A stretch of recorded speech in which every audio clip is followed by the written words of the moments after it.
আসসালামু আলাইকুম। প্রিয় এইচএসসি শিক্ষার্থীরা, তোমরা সবাই কেমন আছো? আশা করি আল্লাহর রহমতে তোমরা ভালো আছো।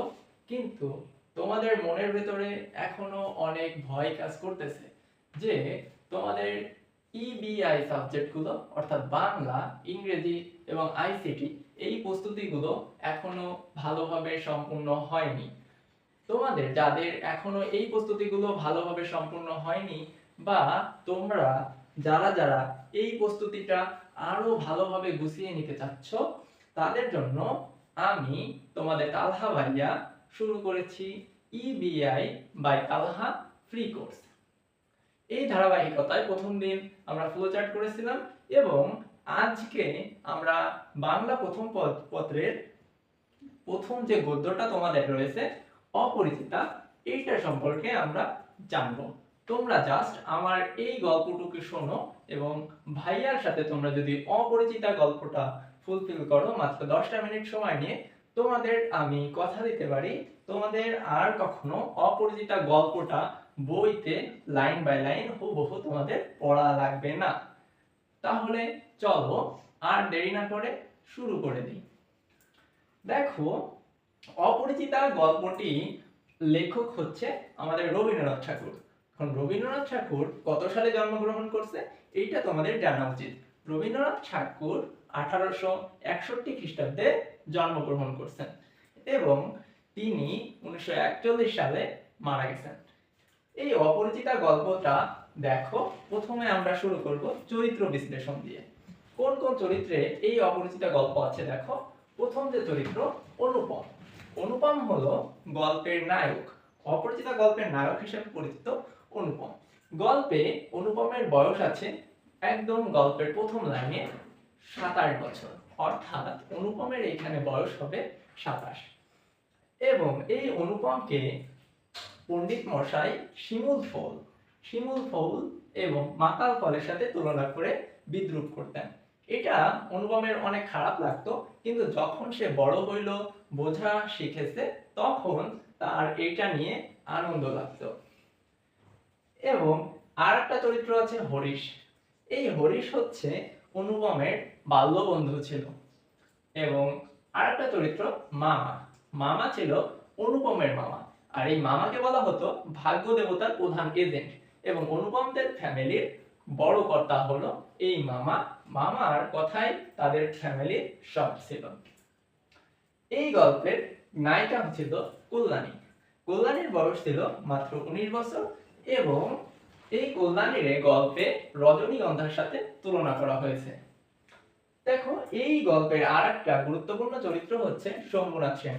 শম্ভুনাথ সেন অনুপমের শ্বশুর ছিলেন এবং তাকে দেখতে অনেকটা সুদর্শন লাগতো। তার বয়স 40 বছর, অর্থাৎ শম্ভুনাথ সেনের বয়স ছিল 40 বছর। দেখো বাচ্চারা, এবার আমরা গল্পটা শুরু করতে পারি। এই গল্পটা যখন শুরু হয় তখন অনুপমের বয়স ছিল 27 এবং কল্যাণীর তখন বয়স ছিল 19। এবং এই গল্পটা হলো মূলত কল্যাণী এবং অনুপমের বিয়ের সময়কার কাহিনী। এবং বিয়ে যখন কল্যাণী এবং অনুপমের ঠিক হইল, তখন এই অনুপমের বয়স ছিল 4 বছর কম, অর্থাৎ 27-এর সাথে তুমি যদি 4 মাইনাস করো তাহলেই তুমি আনসারটা পেয়ে যাবে। মানে ওই সময় বয়স ছিল 23 এবং কল্যাণীর বয়সের সাথে যদি তুমি 4 বিয়োগ করো তুমি আনসারটা পেয়ে যাবে। ওই সময় বয়স ছিল 15। দেখো, অনুপম গ্রাজুয়েট শেষ করা একটা ছেলে এবং সে অনেকদিন ধরে তার পড়ালেখা শেষ হওয়ায় সে বাড়িতে বেকার সময় কাটাচ্ছিল। এই সময় তার এক বন্ধু হরিশ, যে কানপুরে কাজ করত, এবং সে অনুপমদের বাড়িতে বেড়াতে এলো। অনুপমদের বাড়িতে বেড়াতে আসার পরে অনুপম এবং হরিশ দুজনের ভেতরে দুই বন্ধু অনেকদিন পরে দেখা, তাদের সাথে কথা হচ্ছে। এখন হরিশ হঠাৎ বলল, অনেকদিন তো হয়ে গেল, তাহলে তুই যদি বিয়ে শাদী করিস, দেখো বন্ধু বন্ধুর কথা অনেকটা এমন হয় যে তুই যদি বিয়ে শাদী করিস তাহলে একটা মেয়ে আছে অনেক ভালো। কিন্তু এই অনুপম ছিল আমাদের মধ্যে এমন একজন চরিত্র যে গ্রাজুয়েট ইউনিভার্সিটি থেকে শেষ করছে কিন্তু সে এখনো কথাবার্তায় ছোট বাচ্চা, মানে তার কথায় পরিবারের কিছুই হয় না, সে জাস্ট একটা দুধ ভাতের মতো। এখন পরিবারে যার কথা তেমন কোনো গুরুত্বই দেওয়া হয় না এবং পরিবারের লোকরা ভাবে সে এখনো শিশুই আছে। এজন্য অনুপম তার বন্ধু হরিশকে বললো, আমাকে বলে লাভ নেই, তুমি একটা বার এই কথাটা আমার মামার কাছে বলে দেখতে পারো। এরপর হরিশ তার মামাকে এই অনুপমের বিয়ের কথাটা বলল। মামা আবার হরিশকে অনেক পছন্দ করত। পছন্দ করার কারণ হলো হরিশ একটা গল্পপ্রিয় চরিত্র এবং এই হরিশ আসর জমাইতে অদ্বিতীয় ছিল। হরিশ কি ছিল? আসর জমাইতে অদ্বিতীয় ছিল। এই হরিশ যেখানে যেত অনেক পরিমাণে গল্প করত এবং আসরটা জমাতে পারত, এই জন্য মামার তাকে খুব পছন্দ ছিল। এবং এক আসরে হরিশ যখন মামাকে বলল যে অনুপমের বিয়ের কথা, মামা প্রথম রাজি হলো। হওয়ার পর যখন জিজ্ঞেস করলো যে আসলে এই কল্যাণের অর্থাৎ কনের বয়স কত, বিয়ের সময় কল্যাণের বয়স ছিল 15 বছর। এইটা শোনার পরে মামার মন অনেকটা ভার হইল। এইটা একটু নোট ডাউন করো, গুরুত্বপূর্ণ এমসিকিউ, যে বিয়ের সময় কল্যাণীর বয়স ছিল 15 বছর এবং এইটা শোনার পরে মামার মুখ অনেকটা ভার হয়ে গেল, কারণ তৎকালীন সময়ে মেয়েদের 8, 9, 10 বছরে বিয়ে হয়ে যেত, এজন্য 11 বছর সময়টা অনেক বেশি। যাই হোক, এইটা মামার মন ভার একটু করলেও তেমন কোনো অসুবিধা হয়নি, কারণ মামা কখনো কোনো কিছুতে ঠকতে চান না। তার কাছে বিয়ের বয়সের চেয়ে স্থূল অংশটা বেশি জরুরি।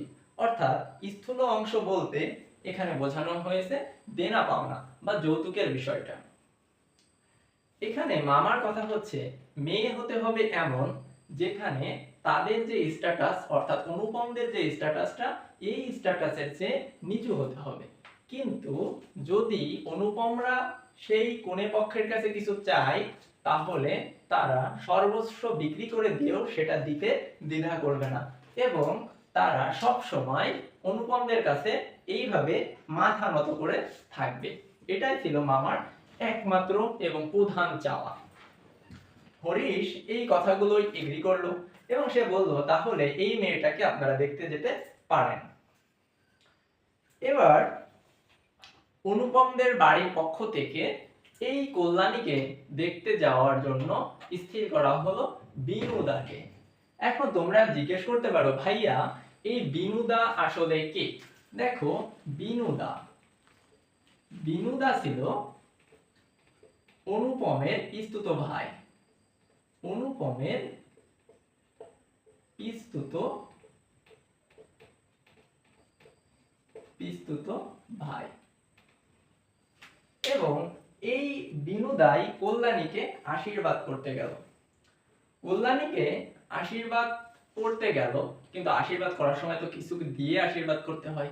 এখন কল্যাণীকে এই বিনুদা অনুপমদের পক্ষ থেকে এক জোড়া ইয়ারিং দিয়ে আশীর্বাদ করে আসলো। এখানে বলে নেওয়া ভালো যে যে শ্বশুর ছিল শম্ভুনাথ সেন, সে ছিল একজন ডক্টর। শম্ভুনাথ সেন কি ছিল? একজন ডাক্তার।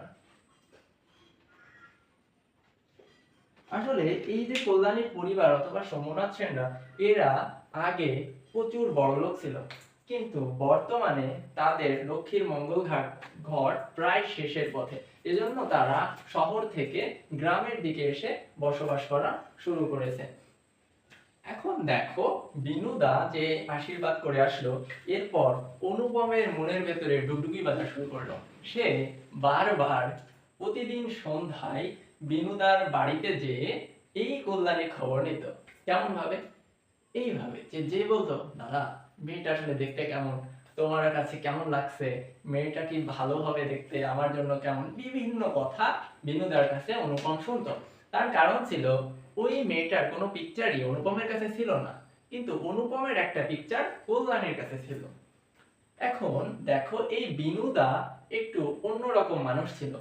এই মানুষটা আসলে কাউরে তেমন ভাবে প্রশংসা করতো না। দেখো, তোমাদের কাছে যদি জিজ্ঞেস করা হয় যে তোমাদের দেখতে কেমন লাগছে, বা এই যে কোনো জিনিস ওইখানে ঘুরতে কেমন লাগে, বা যে কোনো জিনিস তোমাদের কেমন লাগে, তোমরা কি বলবা? হ্যাঁ ভাই, অনেক ভালো লাগে, আপনি তো সেই সেই একের ক, কিন্তু এই বিনুদা আসলে কেমন ছিল, এর কাছে হাজার ভালো আইনে দিলেও এমন চলে, মোটামুটি চলে, এইরকম মার্কা একটা লোক ছিল। মানে এর কিছুতেই মানে ভালো দিলে হবে না, এর সবসময় ওই চলে, মোটামুটি চলে যাবে, এরকম কথা ছিল। তখন বিনুদা কি বললো, হ্যাঁ মেয়েটা চলে, চলনসই, মেয়েটা চলনসই। আমরা যাই বলি খুব ভালো বা ভালো, ওই কথা বিনুদা বলে চলনসই। আর বিনুদার কথাটা অত্যন্ত আর্ট, বিনুদার কথাটা কেমন, অত্যন্ত আর্ট। এখন দেখো, হরিশের উপরে শম্ভুনাথ সেন অর্থাৎ কল্যাণীর বাবার অনেক বিশ্বাস ছিল। এই কারণে শম্ভুনাথ সেন মাত্র বিয়ের 3 দিন আগে এই অনুপমকে আশীর্বাদ করতে আসলো। অনুপমকে শম্ভুনাথ সেন আশীর্বাদ করতে আসার পর মামা মামা বারবার শম্ভুনাথ সেনকে মনে করাই দিচ্ছিল যে তাদের কত প্রতিপত্তি আছে, তাদের কত বিষয় সম্পদ আছে, ইত্যাদি ইত্যাদি, বারবার তাদের জায়গা জমি, তাদের টাকা পয়সা এইগুলো নিয়ে বড়াই করতেছিল। কিন্তু শম্ভুনাথ সেন এমন একটা চরিত্র, এমন একটা মানুষ ছিল, সে কি করত, সে একদম নিতান্তই স্বাভাবিক মানের একটা মানুষ ছিল। তার ওই সমস্ত বেশি বিলাসিতা বা ওই ধরনের কথা তার ভালো লাগতো না। সে ছিল চুপচাপ স্বভাবের একটা মানুষ। মামা যতই বড়াই করুক না কেন, সে বারবার চুপ ছিল এবং মামার কথার কোনো উত্তর বা রেসপন্স সে করতেছিল না। এজন্য মামারও একটু রাগ হয়েছিল, কেউ যখন কথা বলে তার ইগনোর করা হয়, তখন তার কিন্তু এমনিতে একটু রাগ হয়। এই কারণে শম্ভুনাথ সেন অর্থাৎ অনুপমের শ্বশুর অনুপম রে আশীর্বাদ করার পরে যখন তাদের বিদায় দেওয়া হবে, তখন মামা ওই 2 তালা থেকে শম্ভুনাথ সেনকে বিদায় দিয়ে দেয় এবং বলে, বেআই ঠিক আছে তাহলে আসেন। দেখো তোমরা একটু ভাবো, আমরা স্বাভাবিকভাবে যখন নতুন বেআইকে, বেআই বেআইন বা আমাদের যে কোনো আত্মীয়কে আমরা নতুন আত্মীয়কে বিদায় দিতে যাই, তখন আমরা কি করি, আমরা স্বাভাবিকভাবে তাকে নিয়ে রাস্তায় যে গাড়িতে উঠাই দিয়ে আসি। কিন্তু মামা কি করলো, ওই 2 তালা থেকেই বিদায় দিয়ে দিল এবং অনুপম এবং তার বন্ধু হরিশ দুইজন মিলে এই শম্ভুনাথ সেনকে রাস্তায় এসে গাড়িতে উঠাই দিয়ে গেল। এরপর বিয়ের দিন অনুপম অনেক সেজেছে, মানে এত পরিমাণে গহনাগাটি পরছে আর পরিমাণে প্রচুর জাঁকজমক ভাবে সেজে গুজে, প্রচন্ড ব্যান্ড পার্টি, একদল ব্যান্ড পার্টি এবং সাথে অনেক লোক নিয়ে বিয়ে বাড়িতে যেয়ে উঠল। বিয়ে বাড়িতে যাওয়ার পরে অনুপমের এবং ওই বরপক্ষের লোকজনের বিয়ে বাড়িটা দেখে মনটা খারাপ হয়ে গেল। তোমরা কি জানো কেন খারাপ হয়ে গেল? আসলে এই বিয়ের অনুষ্ঠানটা ছিল একেবারে মধ্যম রকমের, অনেক হাইফাইও না আবার অনেক কমও না, এটা ছিল মধ্যম রকমের এবং এটা দেখে এই বরপক্ষের মন খারাপ হয়ে গেল। তারা ভেবেছিল যেহেতু তারা উচ্চ বংশীয়, তাদের জন্য অনেক বিশাল আয়োজন করা হবে। কিন্তু এটার পরেও শম্ভুনাথ সেন অনুপমের শ্বশুর তাদের কাছে এসে তেমন একটা কথা বলতেছিল না। আগেই বলেছি শম্ভুনাথ সেন একজন নিতান্তই ভদ্র মানুষ, সে তেমন একটা কারোর সাথে কথা বলে না প্রয়োজন ছাড়া। আর শম্ভুনাথ সেন অত্যন্ত সহজ সরলের মানুষ এবং সে কথা বলা খুব পছন্দ করে। এই কারণে সে অনুপমদের সাথে অতটা কথাও বলতেছিল না। এই কারণে অনুপমের নিজেরও অনেকটা রাগ হয়ে গেল যে এমনিতেই তোমরা ভাই বাড়ি ঘর ঠিক মতো সাজাওনি, আমাদের বসার জায়গা ঠিক মতো নাই, এরপরেও আমাদেরকে এসে সম্মান, আমাদেরকে সেইভাবে ট্রিট তোমরা করতেছো না। এরপর কি হলো, যখন বরপক্ষের একটু রাগটা বেশি হয়ে যাচ্ছিল, তখন এই শম্ভুনাথ সেন মানে অনুপমের যে শ্বশুর ছিল, এই অনুপমের শ্বশুরের এক বন্ধু ছিল, উকিল বন্ধু। এই অনুপমের শ্বশুরের উকিল বন্ধু, এই উকিল বন্ধুই এই অনুপমদের কাছে এসে মাথা হেট করে, অর্থাৎ এইভাবে মাথা হেট করে সকল কিছু ক্ষমা টমা চেয়ে, তাদের বারবার ক্ষমা চেয়ে তাদেরকে ভিতরে ঢুকালো। ভিতরে ঢুকানোর পর সবাই যে যার আসনে বসলো, কিন্তু মামা তো ভাই কোনো দিক থেকে হারবার পাত্র না। মামার মনে মনে চলতেছে অন্য কথা, মামা মনে মনে ভাবতেছে এরা কি বাইচান্স যদি আমাদের গহনা টহনা কম দিয়ে দেয়, আমাদের স্থূল অংশটা অর্থাৎ দেনা পাওনার হিসাবটা করে রাখা ভালো।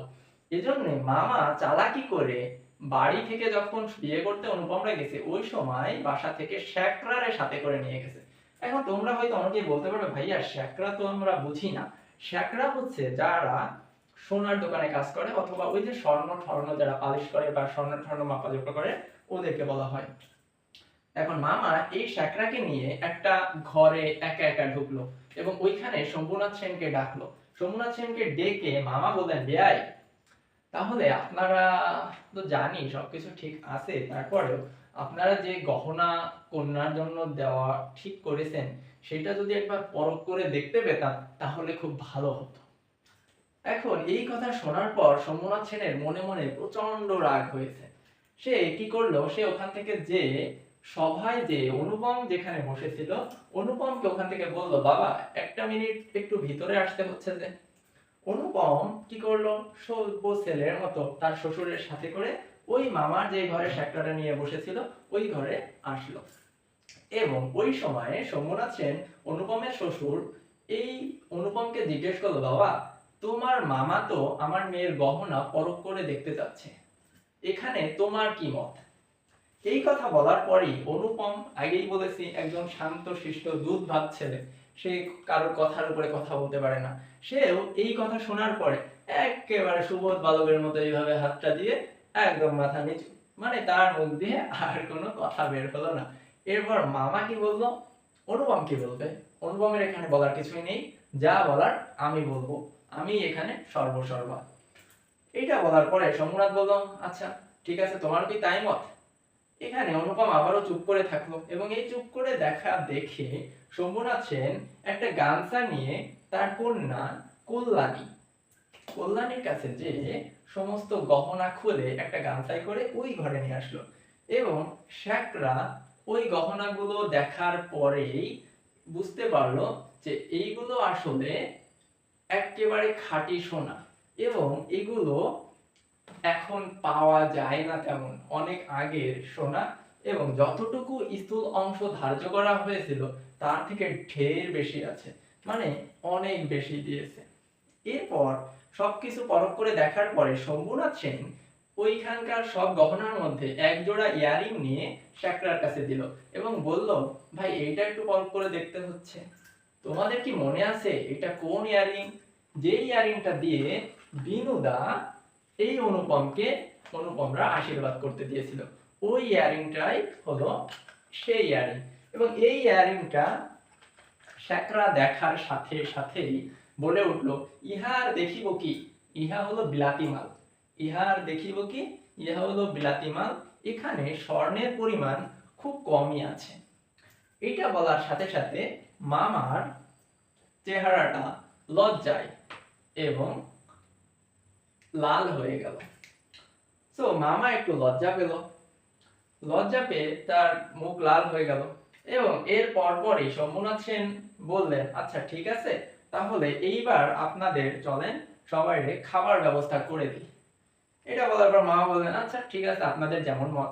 এরপর বরপক্ষের সবারই খাওয়া দাওয়া শেষ করা হলো এবং খাওয়া দাওয়া শেষ করার পরে অনুপমের শ্বশুর অনুপমকে কি বললো, বাবা এবার তুমিও তাহলে খেয়ে নাও।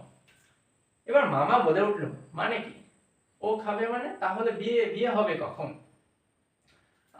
এইটা বলার পরে শম্ভুনাথ সেন বলল যে হবে হবে, আগে খাওয়া দাওয়া করে নি। তখন এটা বলার পরে দেখো মামা কি বললো, ঠাট্টা করিতেছেন মশাই? এটা বলার পরে শম্ভুনাথ সেনের খুব রাগ করে একেবারে দম্ভের সাথে এইভাবে বলল, ঠাট্টা আমি করতেছি না, ঠাট্টা আপনারাই শুরু করেছেন। তা ঠাট্টা আপনারাই শুরু করেছেন, এটা বলার পরে অনুপমের মামা অনেকটা অবাক হয়ে গেল যে এই লোকটা আমাদের এইভাবে বলতেছে। আসলে অনুপমের শ্বশুর অর্থাৎ শম্ভুনাথ সেনের অনেকটা প্রেস্টিজ আলা মানুষ ছিল। এই মানুষটা কথা কম বলতো কিন্তু তার কাজকর্মটা অনেক বেশি ছিল। তার আত্মসম্মানে বেঁধেছিল যে অনুপমের মামারা ভেবেছে যে তাদের কন্যার গহনা তারা চুরি করেছে। একদম এই কথাটাই পরের লাইনে শম্ভুনাথ সেন বলল যে আমার কন্যার গহনা আমি চুরি করিব, এই কথা যারা ভাবতে পারে তাদের কাছে আমার মেয়ের বিবাহ আমি দিব না, আপনারা এখন আসতে পারেন। এটা বলার পরে অনুপম যেন আকাশ থেকে পড়লো, অর্থাৎ সেই মনে হয় পৃথিবীর কোনো একমাত্র পুরুষ যাকে কন্যার বাবা নিজে বিবাহ বাড়ি থেকে তারে বের করে দিছে। দেখো আমাদের হিন্দু ভাইদের বা হিন্দু ধর্মের লোকেদের এই জিনিসটা আগে অনেক হতো যে তাদের লগ্ন লগ্ন কিন্তু তাদের একটা গুরুত্বপূর্ণ বিষয়। এই লগ্ন সময় যদি তাদের বিয়েটা না হয়, তাহলে যারা লগ্ন ভ্রষ্ট হয়ে যায় তাদেরকে বিয়ে করতে কেউ চাইতো না। এই জন্যই অনুপম নিজে নিজে ভাবলো যে আমি হলাম পৃথিবীর প্রথম পুরুষ যাকে কন্যার বাবা নিজে তার মেয়ের বিবাহ হইতে আসর হইতে তাড়ায় দিয়েছে। এরপর বরযাত্রীদের অনেক রাগ হইল, যেহেতু বিয়ে ঠিয়ে দিল না। অনুপমের নিজেরও অনেকটা মন খারাপ ছিল। তারা কি করলো, বরপক্ষরা সব একেবারে বাড়ি ভাঙচুর করে তারা বিদায় নিল। দেখো, এই বরযাত্রীরাই যখন তারা বিয়ে করতে আসতেছিল, তখন তারা নানা রকম বাদ্যযন্ত্র বাজাতে বাজাতে কিন্তু আসেছিল। সানাই, ঢোল এবং কাশি, এই তিনটা বাদ্যযন্ত্র তারা বাজাতে বাজাতে এসেছিল। কিন্তু যাওয়ার সময় যেহেতু বিবাহ হয়নি, তাদের মন খারাপ, এই জন্য কোনো বাদ্যযন্ত্র বাজলো না। এবার অনুপমরা বাসায় যাওয়ার পরে অনুপমের মা অনুপমকে বলল, দেখো বাবা, তোর সাথে যেটা ঘটছে, তুই আর জন্য এখন আপাতত বিয়ের কথা উঠাস না। সবাই যখন এটা ভুলে যাবে, 5-6 মাস পরে তোর বিয়ে নিয়ে আমরা আবার ভাববো। এটা বলার পর অনুপম বলল, আচ্ছা ঠিক আছে, সমস্যা নাই। এখানে অনুপমের মা আরেকটা কাজ সব সময় করতেন, যে অনুপমরা যে গরিব এইটা কখনো মনে করতে দিতেন না। অর্থাৎ অনুপমরা আগে অনেক গরিব ছিল, কিন্তু তার বাবা উকালতি করে প্রচুর পরিমাণে ধন সম্পত্তি অর্জন করেছিলেন। কিন্তু তার বাবা মারা যাওয়ার কারণে এই মামাই তাদের ফ্যামিলির কর্তা হয়ে যায়।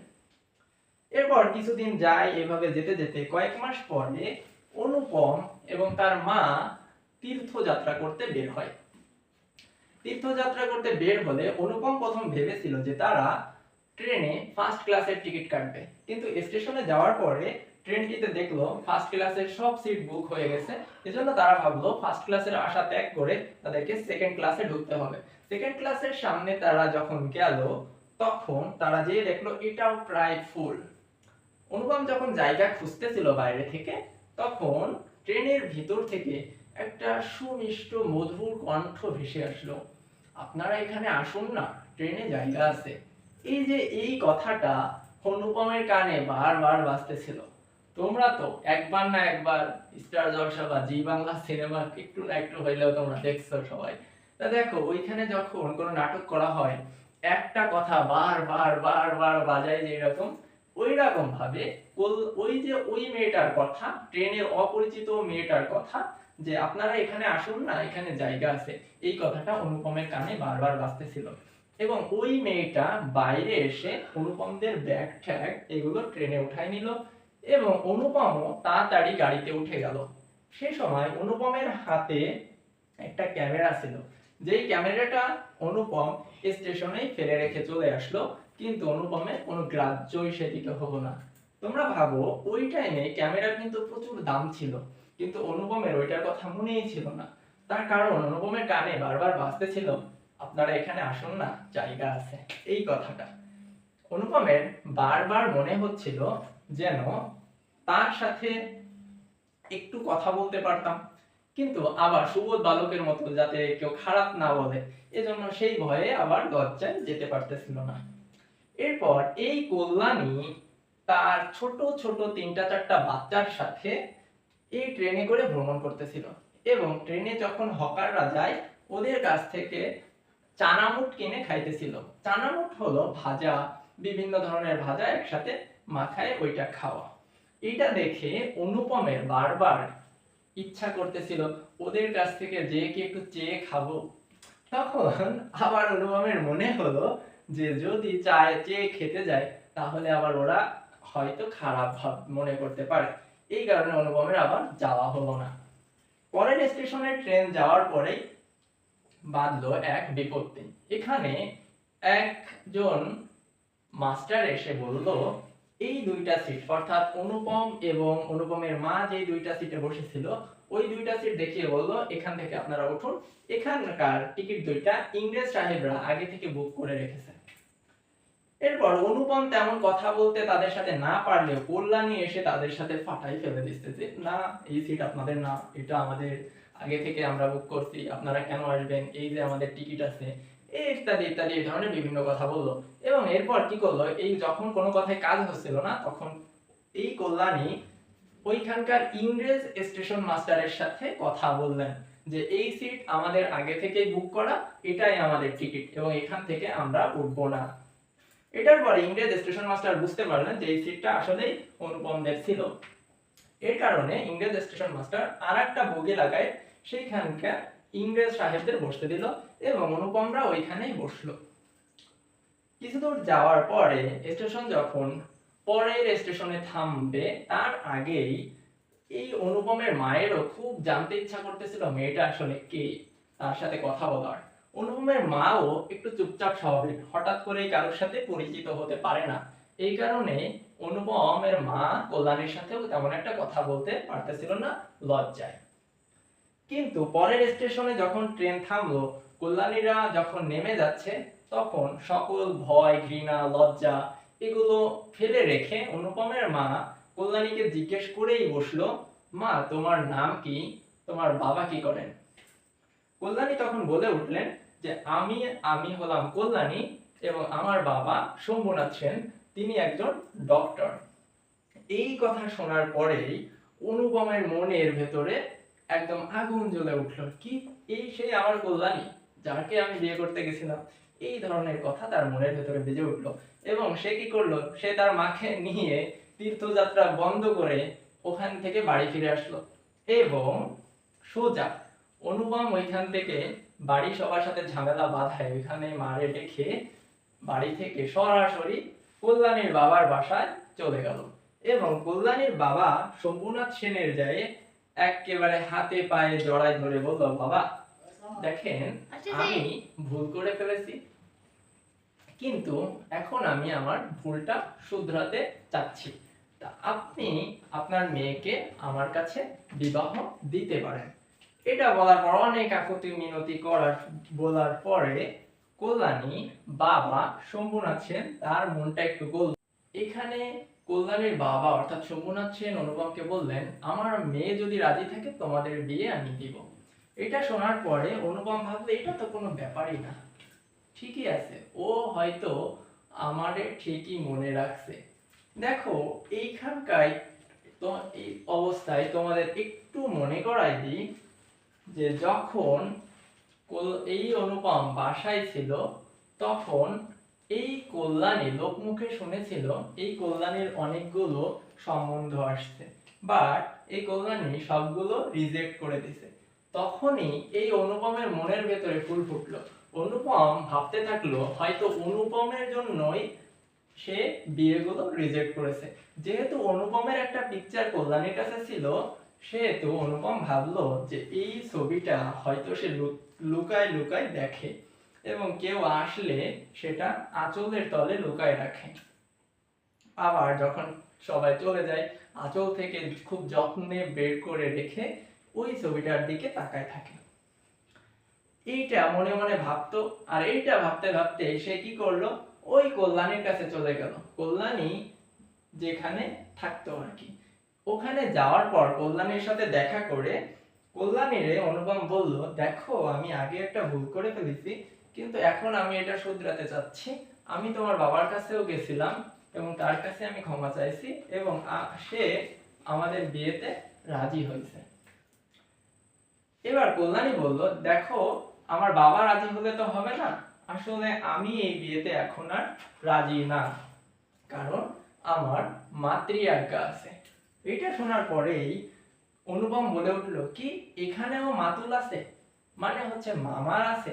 তখন কল্যাণী বলে উঠলো, না দেখো আমাদের বিয়েটা যখন ভেঙে যায় তখন আমি সিদ্ধান্ত নিই যে আমি আর জীবনেও বিয়ে করব না এবং দেশমাতৃকার সেবায় নিয়োজিত থাকব।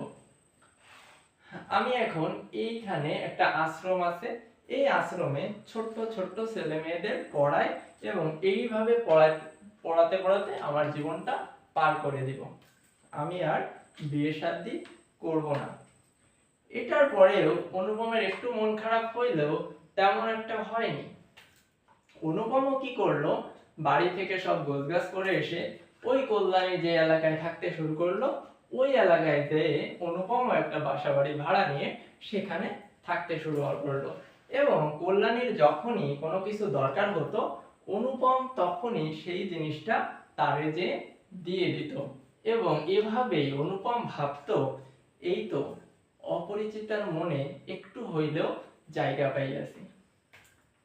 প্রিয় কাঁচা বাচ্চারা, তোমাদের গল্পটা কেমন লাগলো তোমরা অবশ্যই কমেন্টে জানাবে। এবং এইটা যদি তোমরা একটু ভালোভাবে দেখো তাহলে তোমাদের আর বই পড়া দরকার হবে না ইনশাল্লাহ। তোমরা যাদের এই গল্পটা পড়ে কাজে আসছে তারা অবশ্যই আমার এই চ্যানেলটা সাবস্ক্রাইব করে রেখো এবং পেজটাই ফলো দিয়ে রাখো, যাতে এই ধরনের আরো নতুন নতুন ভিডিও তোমরা সামনে পেয়ে যাও।